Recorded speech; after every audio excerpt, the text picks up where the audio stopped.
Conrado Romo, nacido en Guadalajara en 1988, es maestro en urbanismo y doctor en ciencia política por la Universidad de Guadalajara. Fue residente del Media Lab Prado en Madrid como parte del programa de residencias de innovación de la Secretaría General Iberoamericana.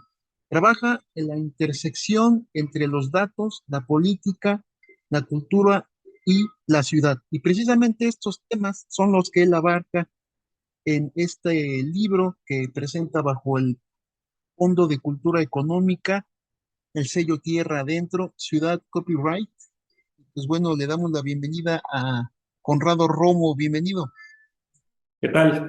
Buenos días a todos. Pues platícanos, Conrado, cómo es que nace pues la necesidad de compartir con los lectores este libro tuyo. Claro, mira, un poco la necesidad de que este libro o la propuesta que estoy haciendo con el libro es tratar de construir un concepto que pueda problematizar o antagonizar con otro grupo de conceptos que son bastante difundidos, como son las ciudades inteligentes, las ciudades creativas, las capitales culturales. Todos estos conceptos con sus diferencias tienen en común que buscan hacer un cruce entre temas de la ciudad, entre temas de las industrias creativas y entre temas de tecnología urbana, ¿no? Cada una, digamos, con sus especificaciones, pero todas son discursos que celebran, que promueven esta unión como algo positivo, como avances, como algo a ser deseado, ¿no?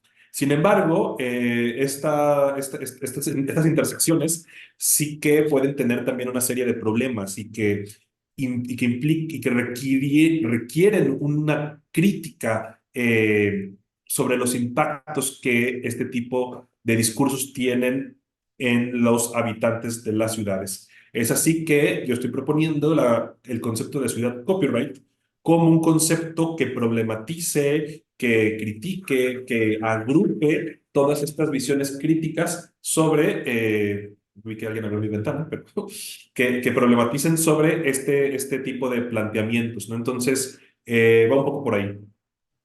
Me llamó mucho la atención que, bueno, aunque es un libro un poco técnico, pues es un tema que quizá es para también para aquellos lectores que no están muy adentrados en el tema, ¿no? Hablas de gentrificación, que es un problema que estamos viviendo en la actualidad en la Ciudad de México, ¿no? Uno camina en las calles y se da cuenta que ya no hay áreas verdes, por ejemplo, ya hay muchos edificios nuevos o zonas departamentales antiguas ya no están, ponen otro tipo de negocios. Sobre todo esto se vio después de- ya del confinamiento de la pandemia, ¿no? Es algo que se vive, ¿no? La gentrificación y es algo que tú defines ahí en tu libro. Sí, y digamos, no es solo un problema de Ciudad de México, es un problema que ocurre en distintas ciudades del país y bueno, también del globo. La gentrificación no es un concepto nuevo, es un concepto que proviene de los años 80. Sin embargo, lo que ha ocurrido es que se ha puesto, digamos, ha adquirido una centralidad en la discusión pública por una serie de situaciones que pues creo que como generación los millennials nos estamos topando, en particular con lo que tiene que ver con el acceso a la vivienda, ¿no?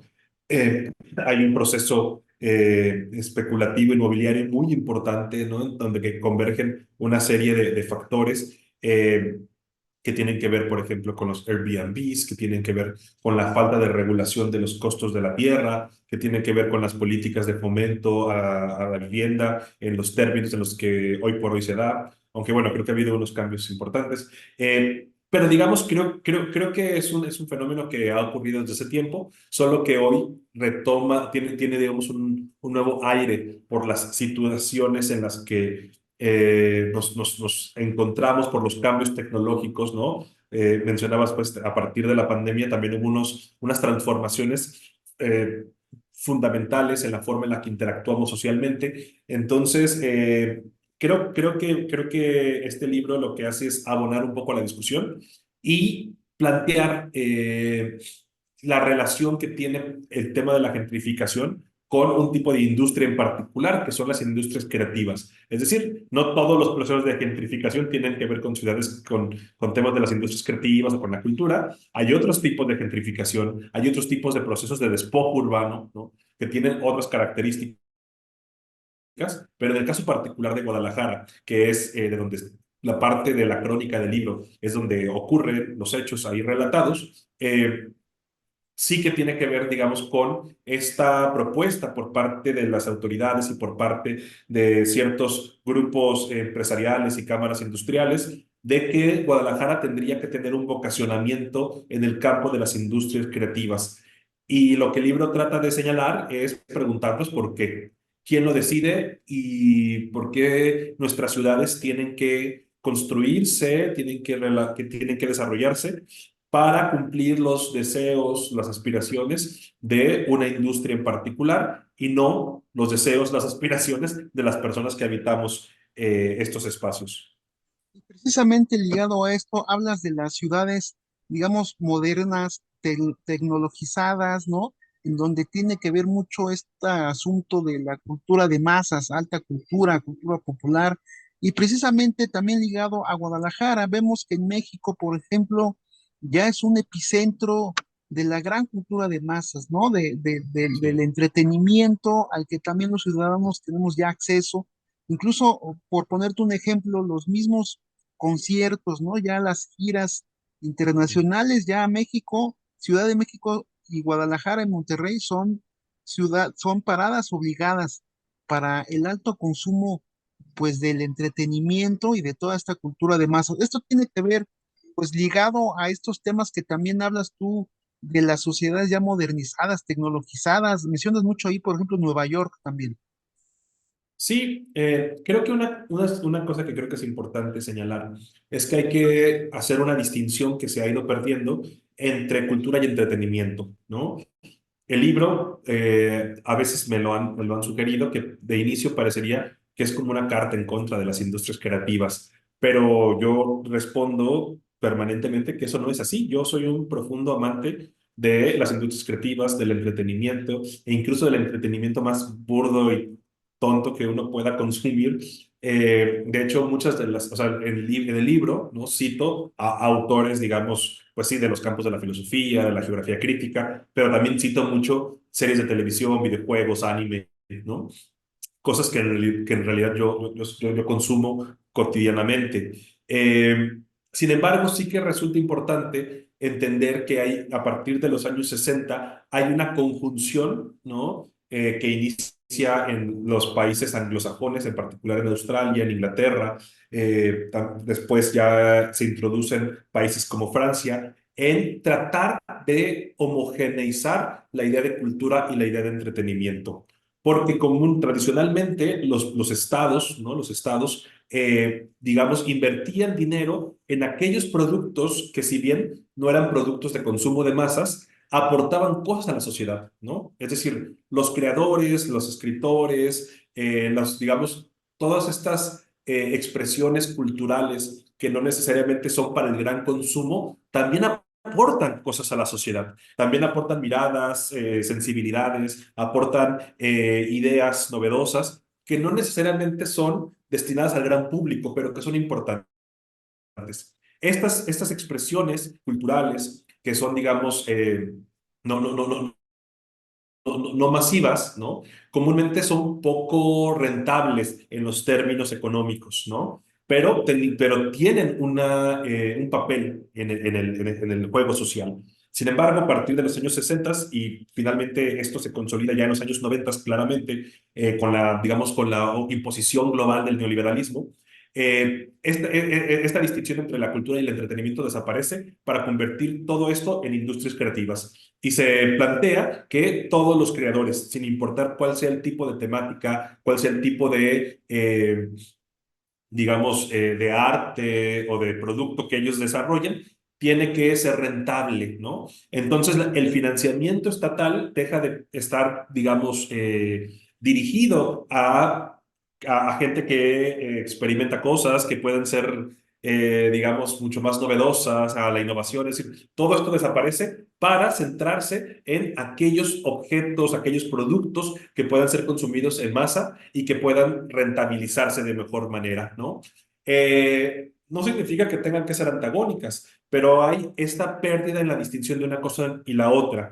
Y un poco el libro lo que habla es que esto tiene también consecuencias importantes, en particular porque, digamos, en el sistema global actual, ¿no? La propiedad intelectual, ¿no? El desarrollo de contenidos, el desarrollo de software, se ha convertido en un eje vertical de la forma en la que está organizado el mundo, ¿no? Y hay una tensión importante que es el derecho que tienen los creadores de vivir de su obra y el derecho que tienen las personas de acceder a la cultura, ¿no?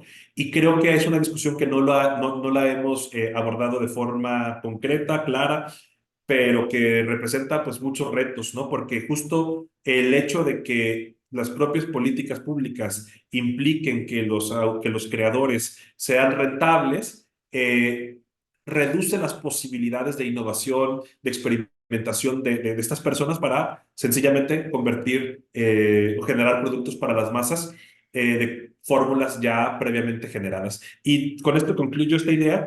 Pienso ahora en Netflix, por ejemplo, ¿no? Hace poco leí, esto no es una idea mía, pero la recordé ahora con la conversación, sobre cómo muchas series que pueden ser muy innovadoras, que pueden ser muy arriesgadas, hoy son canceladas por el algoritmo. Porque ¿qué es lo que hace el algoritmo? Pues determina qué cosas estamos consumiendo. Y entonces, por supuesto, el algoritmo privilegia aquellas cosas que ya tienen el antecedente de ser exitosas. Esto es problemático porque implica que sencillamente van a surgir productos que ya, digamos, tengan una fórmula predefinida, que ya se hayan experimentado, que ya tengan un antecedente de éxito, pero esto llevará a que cualquier persona que intente construir un producto que sea distinto, que sea novedoso, que sea transgresor, no tenga cabida, ¿no? Entonces, un poco esto es el riesgo de confundir el entretenimiento con la cultura. Y también hablas, bueno, ahorita que hablabas de precisamente de toda esta parte teórica, que bueno, ahí también explicas mucho la visión, digamos, marxista, ¿no? A Sí, esta crítica de las sí. sociedades. Y también, bueno, abarcas también un poco lo que es el cyborg, el cyberpunk, que son especies, yo le llamaría quizá un tipo de contraculturas, que no tienen nada más, que no van ligados solamente a estos sistemas de los años 60 o de de los jóvenes, por ejemplo, anti-establishment, ¿no? Sino que estamos inmersos también en una cibercultura. En ese sentido, ¿tú definirías a la Ciudad de México que está inmersa en estos conceptos? Sí, digamos un poco lo que propongo en el libro es que si queremos hacer una crítica a los procesos urbanos que actualmente acontecen en muchas de nuestras ciudades, el antecedente más claro de una crítica profunda de estos procesos en realidad no proviene de la academia, no proviene de la filosofía, proviene de la ciencia ficción, en particular del género cyberpunk, ¿no? El cyberpunk en realidad pues es un género y como bien lo has dicho ahora, pues también fue en algún momento una especie de tribu urbana, ¿no? De esta gente, digamos, gente que se encontraba como en las periferias del sistema social de los años 80, particularmente en Estados Unidos, que comienzan a ver en la ciencia ficción un instrumento para criticar y problematizar todas aquellas situaciones que parecían bastante, digamos, complejas en términos éticos y políticos con el inicio de la digitalización, ¿no? Es decir, en los años 80, pues evidentemente, aunque en términos de tiempo tal vez no es tanto tiempo, pero en términos de los cambios que ha ocurrido en la sociedad, pues sí que son muy profundos, ¿no? Y entonces estas personas,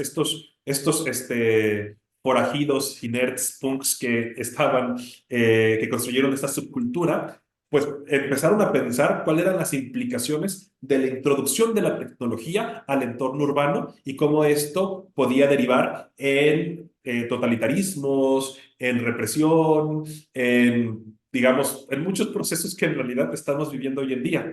Entonces, un poco lo que digo es que más que la academia, más que la crítica marxista tradicional, un digamos, un primer elemento o una primera fuente de crítica a la cual hay que volver para entender los procesos urbanos en la actualidad es la ciencia ficción, porque además, hoy por hoy, después de una pandemia, después de tener ahora, por ejemplo, el Zoom, ¿no? Tú estás en Ciudad de México, yo estoy en Guadalajara, tener los dispositivos móviles, los Uber, los Airbnbs, los sistemas de vigilancia, en realidad son cosas que están alertadas en la ciencia ficción y que propusieron una crítica y el por qué estas situaciones de no estar socialmente vigiladas podían llevar al desastre, ¿no? Y qué es lo que creo está ocurriendo, ¿no? Y entonces, pues eso propongo, ¿no? Es decir, hay un capítulo que habla sobre esto, pero porque me parece que es el principal antecedente de una crítica a los procesos urbanos contemporáneos. Y bueno, un poco regresando a los lectores, y habrá encuentros con lectores tuyos, digo, este libro tuyo da para, pues para intercambiar, retroalimentar y discutir pues todos estos temas tan variados que están ahí en tu libro. ¿Qué hay, qué viene sobre esto? Entiendo que sí, entiendo que se han estado programando algunos encuentros, ya agendados presentaciones en Pachuca, en León, y hasta el momento tengo estos, pero entiendo que van a ocurrir conforme pase el tiempo, habrá algunas otras presentaciones, y sí, y entiendo que va a haber espacio para el diálogo y el debate, ¿no? Sobre lo que propongo en el libro. ¿Qué vendrá para Conrado Romo después de Ciudad Copyright? Pues hay muchas cosas en realidad en la palestra. El libro surge primero como mi tesis de la maestría, ¿no? Actualmente estoy en el doctorado, ¿no? Y estoy haciendo una tesis en materia de temas que tienen que ver con crimen organizado. Entonces es altamente posible que siga el mismo patrón y una vez terminada mi investigación, trate de convertir la tesis en un ensayo como lo he hecho ahora. También ahí se están cosiendo algunos proyectos que tienen que ver con algunos procesos que ha habido acá en la ciudad, pero bueno, ahí hay varios proyectos todavía en puerta que estamos cocinando. Pues vamos a estar al pendientes, de esos proyectos o algo que quieras agregar y bueno, compartirnos tus redes. Sí, claro, mira, mis redes son Conco02 en cualquiera, en Twitter, en Instagram, en Facebook, ustedes pueden encontrarme ahí y para las personas que se encuentren en el libro, mándenme sus opiniones, sus críticas. Luego no es bastante común que la gente le guste debatir, digamos, las ideas y a mí me encanta, entonces ojalá haya muchas personas que tengan disensos con lo que escribo en el libro para poder articular un debate sabroso.